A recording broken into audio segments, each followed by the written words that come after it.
Very good morning to all of you. I once again welcome you all to this current lecture. As you know that in a last lecture we completed one important point from the chapter that is called as the different types of the equilibrium depending upon how the different phases can be correlated with each other at the equilibrium.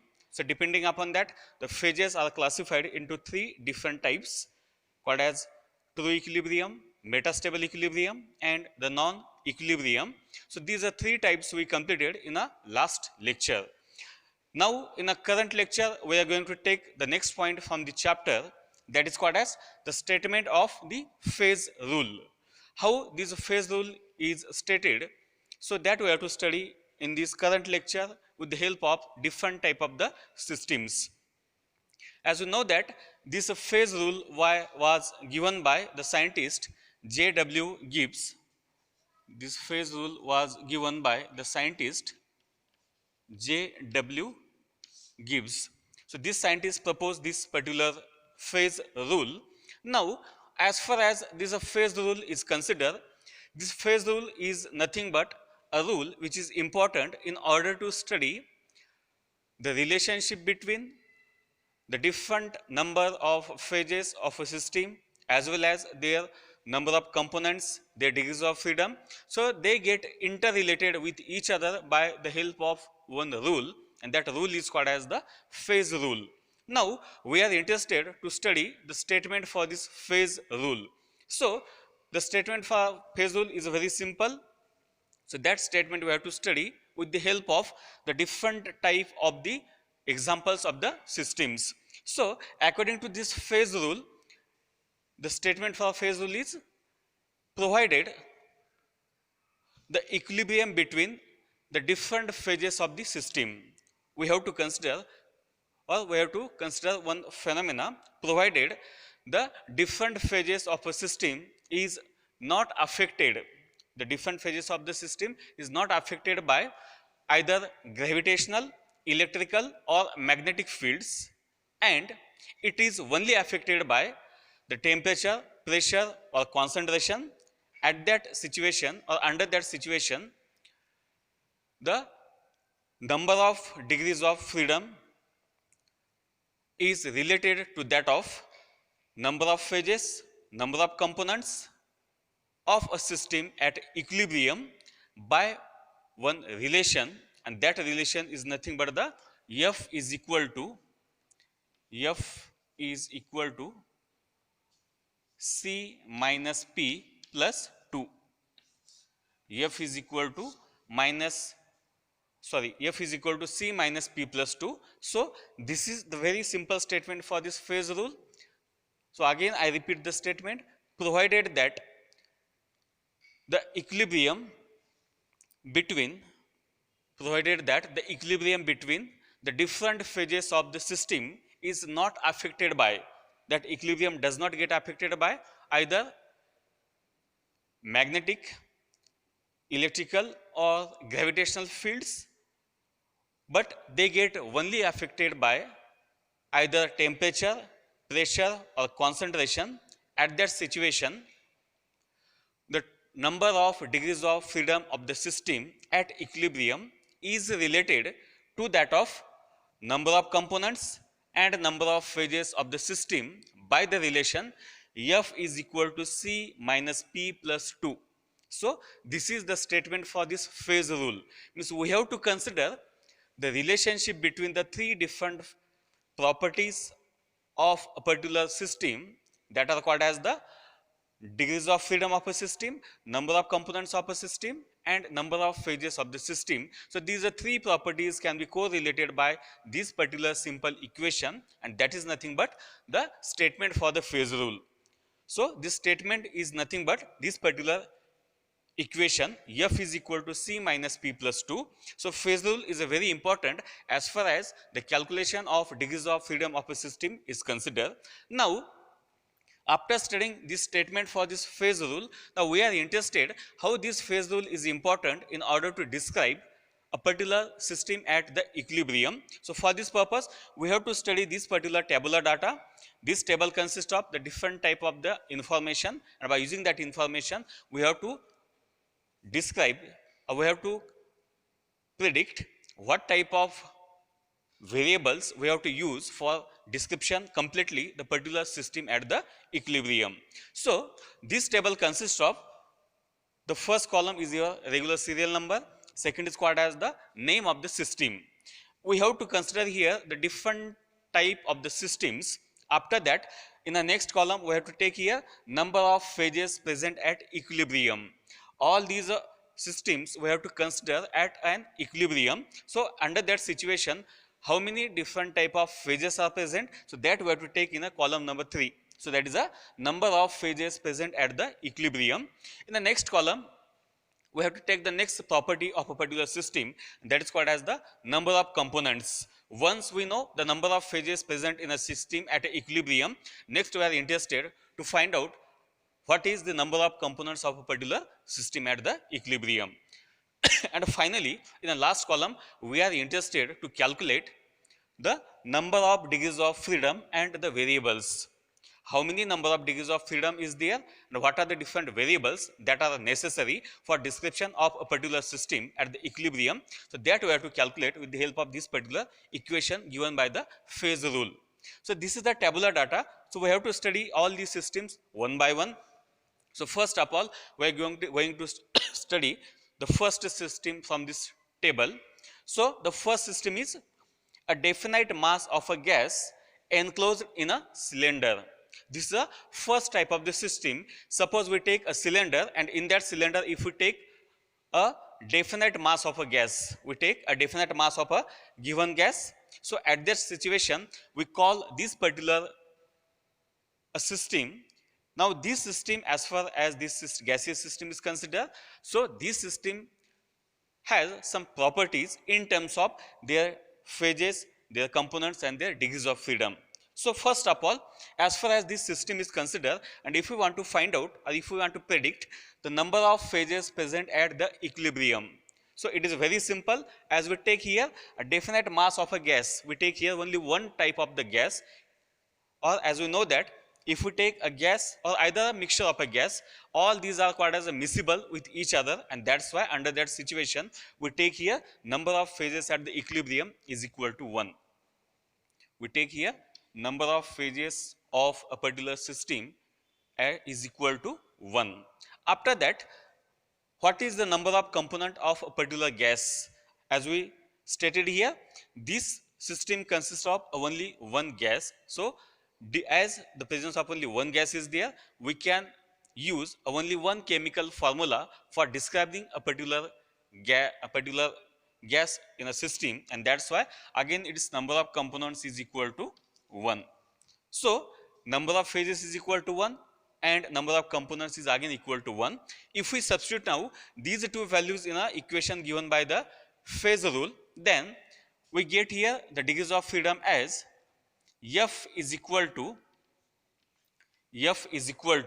now what is the value for this C? It is equal to 1.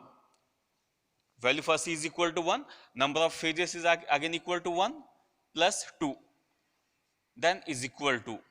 So if we solve this simple numerical, this simple equation, then F, the value for F comes out to be equal to 2. The value for F comes out to be 2, and that's why we can say here the total number of degrees of freedom of this particular system containing a definite mass of a gas enclosed in a cylinder is equal to 2, or it is called as the degrees of freedom is equal to 2. As the degrees of freedom of this system is equal to 2, then next we have to find out variables.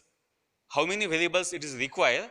We know very well that the number of variables is nothing but the number of degrees of freedom or the values of degrees of freedom. As the degrees of freedom is equal to 2, it must require the two different variables. What are that variables? First variable is called as the pressure. First is called as the pressure, and second is called as the temperature. And second is called as the temperature. So if we want to describe this particular gaseous system completely at an equilibrium. So at that situation, we require the help of the two different variables. One is the pressure and second is the temperature. Then and then only we describe completely this particular gaseous system. So this is a example of a first system containing a gas. After that, we take here now the example of the second system. Now this second system is an equilibrium between the water to that of its vapor. So this is the second type of the system. Water, it is in a equilibrium with the vapor. Now as far as this system is considered, so we are interested first of all to predict here what is the number of phases present at an equilibrium. So we can say here this water is in a liquid state while this vapor is considered to be in a gaseous state. So we can say here two different type of the states is there, and that's why the number of phases is equal to 2 here. The number of phases is equal to 2. After that, once we find out their number of phases, next we have to consider here number of components. Now these vapors is made up from this water. That's why this water is nothing but our chemical formula H2O. In the same way, this vapor also consists of the chemical formula, that is a H2O. So both having the similar type of the chemical composition, and that's why the number of component for this system is equal to again 1. Or we can say that this is a one component system. As we predicted here, number of phases and the number of components. Next we are interested to find out degrees of freedom. So again we have to use the same equation. F is equal to, now component is equal to 1 minus phases is equal to 2 plus 2 is equal to. So if we solve this simple equation, the value of degrees of freedom comes out to be 1. And as this F is equal to 1, we can say that only one variable is required to describe completely this particular system at an equilibrium. So we can write here either pressure or temperature is required. Either pressure or temperature is required in order to describe completely this particular given system. So this is the second type of the system. Now third system we have to consider here. In this system, what we have to take here? Calcium carbonate in a solid state, it is in a equilibrium with calcium oxide in a solid state plus CO2 in a gaseous state. So as far as now this system is considered, we are interested to find out the degrees of, total number of phases. So in this case, there are two solid state compounds is there. Both are present in a solid state. That's why each solid state is considered to be a separate phase. So how many phases there? One for this first solid phase, second for this second solid, and the third phase is there for a gaseous state. That is nothing but the CO2. So if we combine all these phases, the values comes out to be 3. So this is a system containing the 3 different phases. 2 are a solid and 1 is a gas.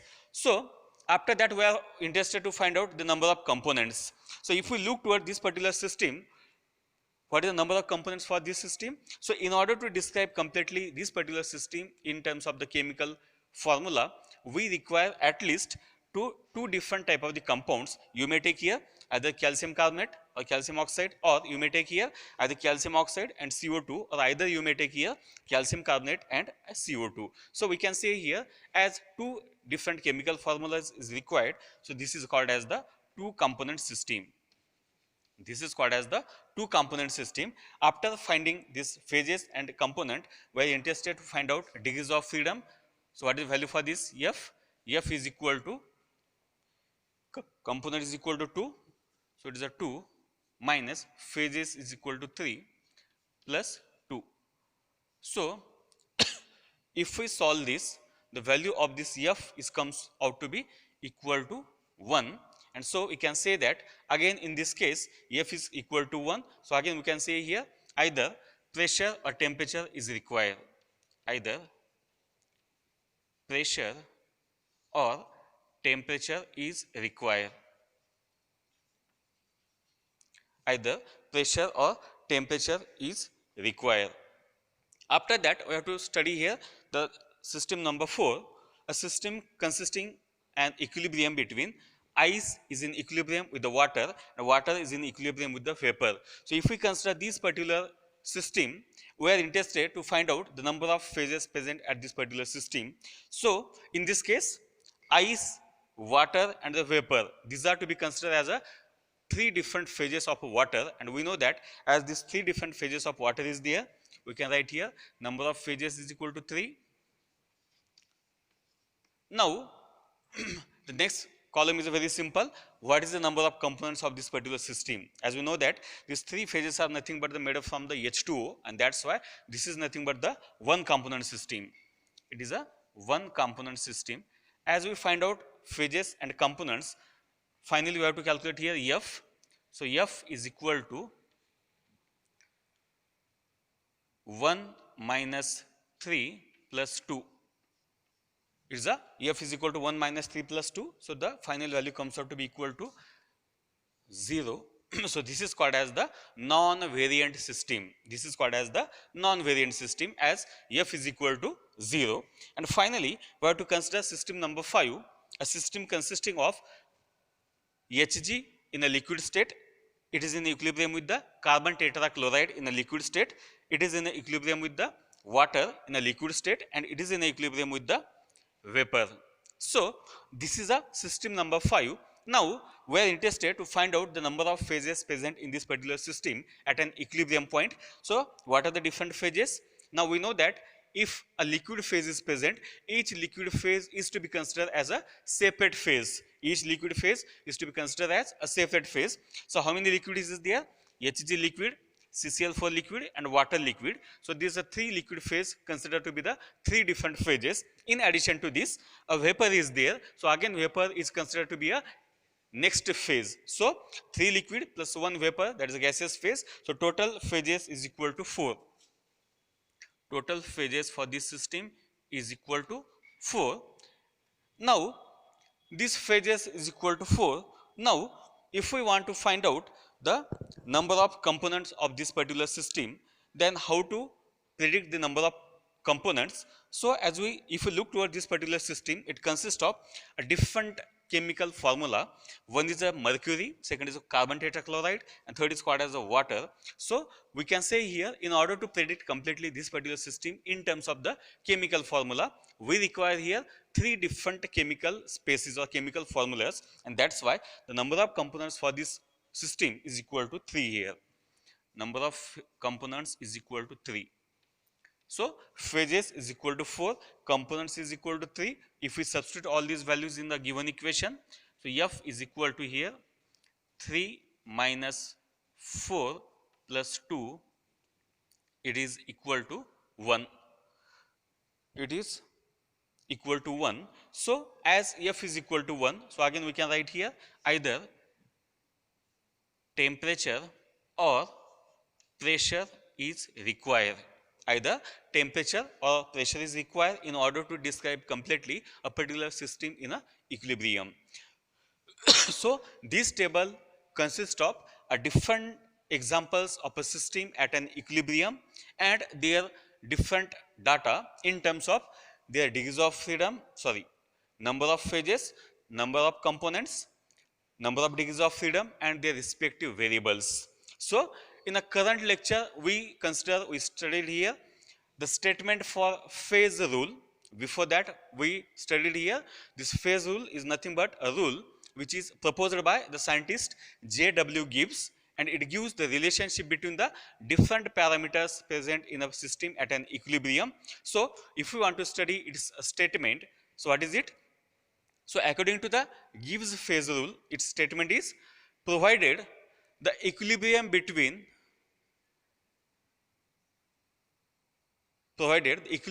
is not affected by either electrical, gravitational or magnetic fields, but only affected by temperature, pressure or concentration. So under that circumstances, the degrees of freedom of a system is related to that of number of components and number of phases at equilibrium by the equation F is equal to C minus P plus 2. So that is a statement for phase rule. To clarify this particular statement, we consider here this tabular data, which consists of 5 different systems, their respective phases, respective components, and their respective number of degrees of freedom and the required number of variables. So this point is a very important as far as the study of the different component systems are to be considered here.